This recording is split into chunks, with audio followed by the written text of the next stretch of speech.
জ্ঞানভঙ্গ করিল, চক্ষু মেলিল, সম্মুখে দেখিল তারা দুই ভগবানে, প্রণাম করিল তারে ভক্তিযুক্ত মানে। গুরুদেব শিষ্যাদয়ে বুকেতে ধরিল, বলে এবে দেশ পর্যটনে যাই চলো। গুরু আজ্ঞা শিরোধার্য করি সবে মিলে, ভ্রমিতে ভ্রমিতে তারা আসেন কাবুলে। মোল্লা সাথী নামে এক মুসলমান ধরে, রহিলেন তিনজন মধ্যে কৃপা করে। কিছুকাল কাটিয়া সেটা অবশেষে বারাণসী বসিলেন তিনজনে এসে। হেতায় ভাবেন গুরু মনে বিচারিয়া, প্রয়োজন কিবা আর সংসারে থাকিয়া। কাশী দাম সরস্বতী হয়, বিশ্বনাথ অন্নপূর্ণা সদা বিরাজে। মণিকর্ণিকার ঘাটে ঘাটে ভগবান আসিয়া থাকেন, শ্রী তৈলক্য স্বামী আছে বসিয়া। জীবন্ত শিব জানে, সূর্য সর্বলোকে জানে, গাঙ্গুলি মিলেন সেই মহাদেবীর সনে। নানা কথা তার সাথে বুঝিয়া আলাপন, শিষ্যদের তার হাতে করে বল। পরদিন গঙ্গাতে স্নান করে শেষে বসে উঠিলেন কাটিয়া।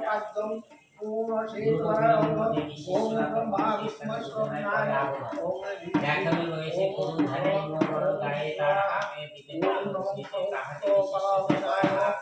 স্বামীজি ভূটান ধরে যথেষ্ট কথা। অবশেষে পুত্র সহ তার শিষ্যটি শেষ কৃত্য করিলেন নানা করিয়া। ফিরিয়া আসিল, এই রূপে কিছুকাল কাশীতে কাটিল। স্বামীজি বলে মনে জাগে আস, স্বামীজি বলেন যাইতে, অন্যদিকে তারা লাগিল আফগান দেশ, পারস্য ধরিয়া জয়ে মক্কায় আনে।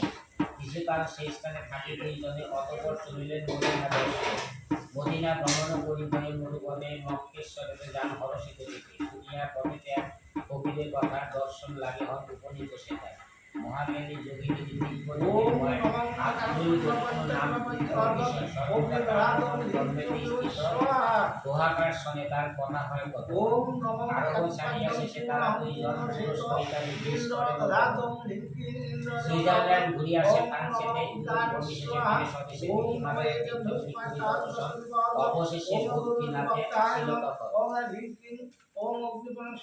সহসা ত্রিলোক্য সানুদিত হইল, সুমেরুর পথে সবে চলিতে লাগিল। তুষারে তুষারে দেহ হয় সেখানে, আর মানুষ কিবা কোনো প্রাণী বুঝে শান্ত গায়।